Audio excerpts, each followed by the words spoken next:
The tunnel was black inside and growing larger as I rapidly fell into it. I wasn't heading forward and towards any sort of light as others describe. I was looking back towards the entrance of the tunnel.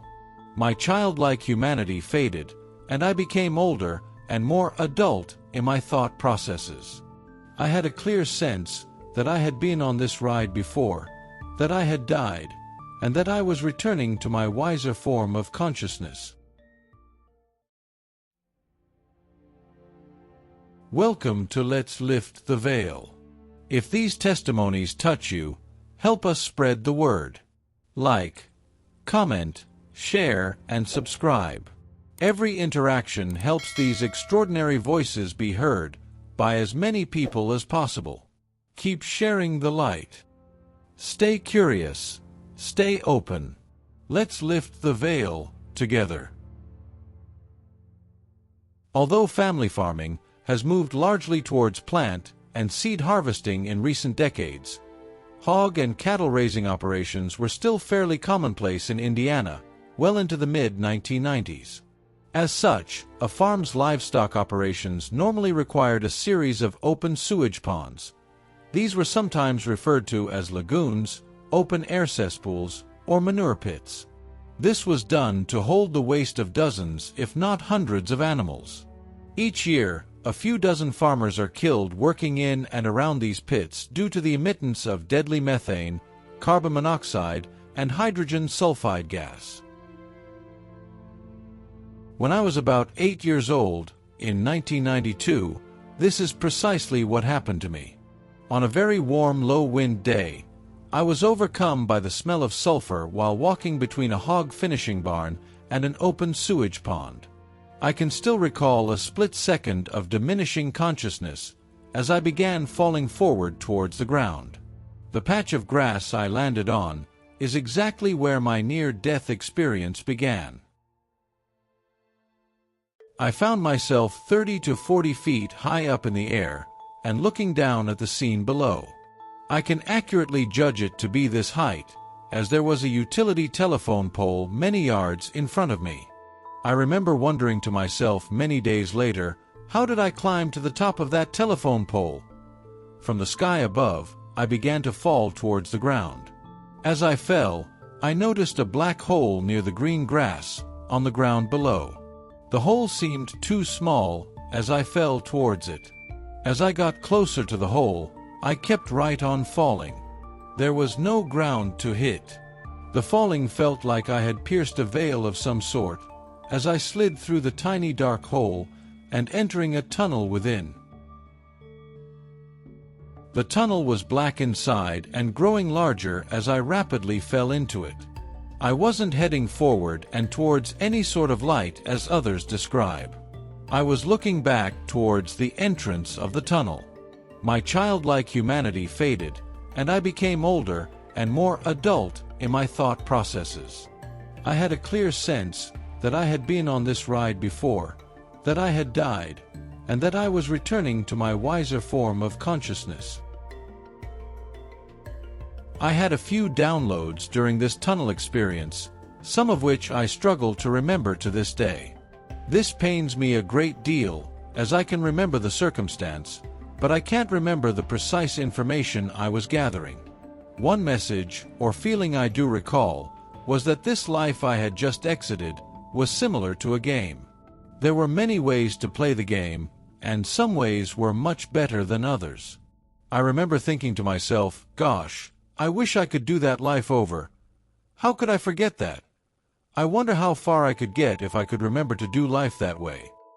In these recollection moments of the tunnel ride, I was somewhat bummed that I didn't perform better in my short 8-year-old life.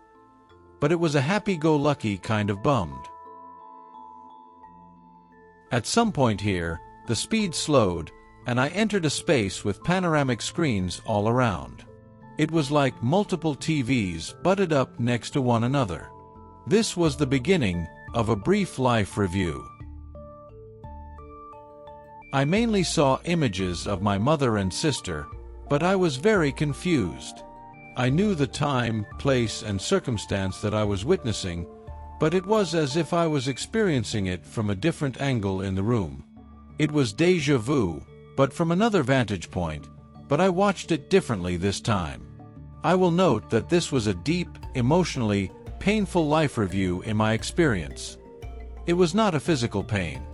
I felt what my mother and sister had felt in those moments, and how my young words had affected them. It was the feelings of shame, regret, remorse, jealousy, and sadness, but multiplied times 1,000. These feelings I took on, grew to a crescendo. Those feelings and emotions were pouring into me, and I could barely take it anymore. I wanted so badly for it to stop. Suddenly, those horrible human emotions just fell away, and the pain was over in an instant. It was as if I was cleansed, and in a quick moment, I was spit right back into that dark tunnel. But this time, I was in a euphoric freefall. I haven't felt that kind of relief on Earth. Somehow from here, I ended up walking in a meadow. I knew this place, and I loved it. This meadow was one of my absolute favorite places, despite never experiencing this anywhere on Earth. Still, I knew that I'd taken this walk before in these fields and this crisp air. It was like a long walk home. This was the first time I knew where I was headed during this experience. Today, 30+ years later, I find myself sad, because I cannot remember more of the above-mentioned place and the happiness I had, and have had in that meadow. Moreover, I cannot determine where the field led me per se. I found myself in a giant hall, or room. I had people who knew me here. They were family members and ancestors. It was as if they were lined up, like sitting on bleachers alongside a basketball court. I knew them all. Some were seemingly older, and more matriarchal or patriarchal than others. I walked back and forth, speaking with many of them. Again I will note that I cannot name any of these people that I knew. Perhaps this is because I had not experienced any death, as of yet, in my short 8-year lifetime. I do recall 1 or 2 conversations that I had with a woman who knew me. She asked, "Have you talked to him yet?" I just sorta laughed back and said, "Nah, he knows I'm going back." Odd as this may sound to the listener, I believe this was in reference to God, or a god of some sort. In this experience, I recognized God as being off to my right, but he was simply there as a bright shining light. I saw no physical or human-like manifestation of him whatsoever, nothing Jesus-like either. Then I remember chit-chatting with a few other people, and I told them, "Yeah, I'm going back." There was an understanding that going back would be difficult, and I nodded along. Unfortunately, that is all I can remember of this great hall and ancestor experience. Finally, I ended up in a smaller room or area within a large building. The architecture was very Greek in design, with columns and white marble. Here, I met with a love interest, a romantic, twin flame sort of relationship. We spoke to each other at length, and I recall discussing with her that we'd be gone for a while, meaning gone from each other. I was going to be heading back to my body, and she would not be reincarnating back into waking life for quite some time. There was a knowing that our lives on Earth wouldn't exactly overlap, but that she would be much younger than I, in this earthly realm. We said our goodbyes, and she knew I had work to do. I surely wish I could remember more of her, and more of this portion of my experience, but I simply cannot. I have no idea if I'll meet up with this person in this life or not. But it has made dating interesting, and sometimes I chuckle when I run into someone new, and a little younger than me. And boom! I was back in my body, and on that patch of grass. My near-death experience was over. I was not found by anyone, and nobody witnessed me unconscious on the ground that day. I simply came to on my own. I got up slowly, dazed, and walked towards our house about 50 yards away. As I walked back, that was the first time I stared up at that telephone pole, wondering when and how I had been able to climb up there and look down at the ground. At the time, I spoke nothing of this experience to my parents or to anyone. I was 8 years old and didn't understand any of it myself. I didn't wrap my head around the experience until I was well into my 30s. Much of it would be what you'd recall later, as the memories came back in waves. I had never heard of the term NDE before, nor had any formalized idea these experiences reportedly existed. Many other NDE experiencers have reported wanting to stay on the other side or not come back.